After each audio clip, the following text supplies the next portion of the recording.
Hi everyone. For today's Titanic themed book review, we're going to be looking at Titanic and her sisters, Olympic and Britannic. This is a Shipcraft title. So Shipcraft is a series of books published by Seaforth, and they focus purely on the modelling aspect of ships. So they basically look at a ship or a class of ships, and the book then follows a brief history of said vessels, followed by a review of the model kits availability, credibility, affordability, all the abilities. Then there is a wonderful middle section which showcases some of the more spectacular models of the vessels, followed by a review of line drawings, detailed perspectives, and then a bibliography. This particular one focuses on the Titanic, the Olympic, and the Britannic. Shipcraft tend to focus mainly on naval subjects, and they have many books out there. Two that I have include this one about the Fuso and Ise classes, and their initial volume about the Panzerschiff. The format is as earlier described, and this Titanic volume is no different. We get a very brief look at the history of the three ships before we then dive into reviews of the various model kits, and some of you may have them at home on display. I know for me, just as my love for Titanic grew, one of the first things that my parents did was get me the Revell kit, which I still have on display. The showcases here are beautiful. We see Titanic in various layouts, but what is also wonderful with this book is that we have the customized model kits of the Olympic and as well the Britannic. There's one spectacular one showing the Britannic mid-sinking.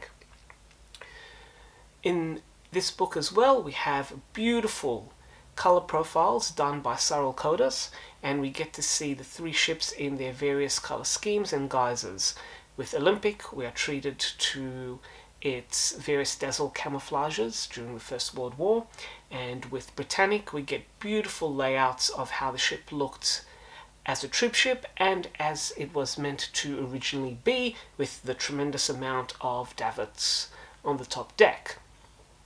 A layout that unfortunately the ship would never live to partake. There are a few line drawings at the very back, followed by the bibliography. This book is aimed at model makers and for those who are seeking to build a model of either the Titanic or its two sisters, and the various kits, which ones are available, which ones can be within reach of the standard model maker, or for those that are more tailored to the niche model maker. There is also another chapter highlighting the various alterations and changes that occurred, particularly with the Britannic and the Olympic, as they had slightly more active lives than the poor Titanic.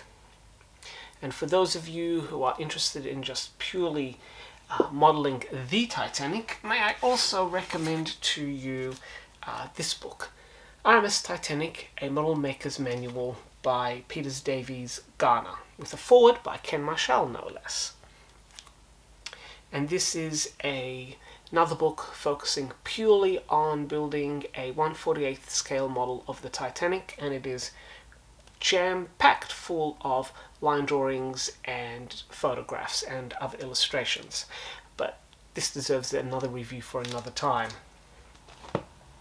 So if you are looking to model Titanic, Olympic, or the Britannic, then Shipcraft 18 has a fantastic review of available kits, and those that may be tailored to your talent or to your bank account, as well as hints about things to look out for, particularly with railings and alterations and other revisions.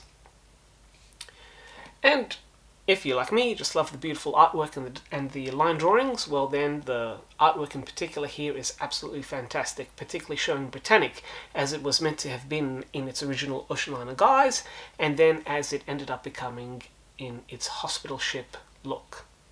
So for all you budding Titanic model makers out there, do check out Shipcraft 18, Titanic, Olympic and Britannic.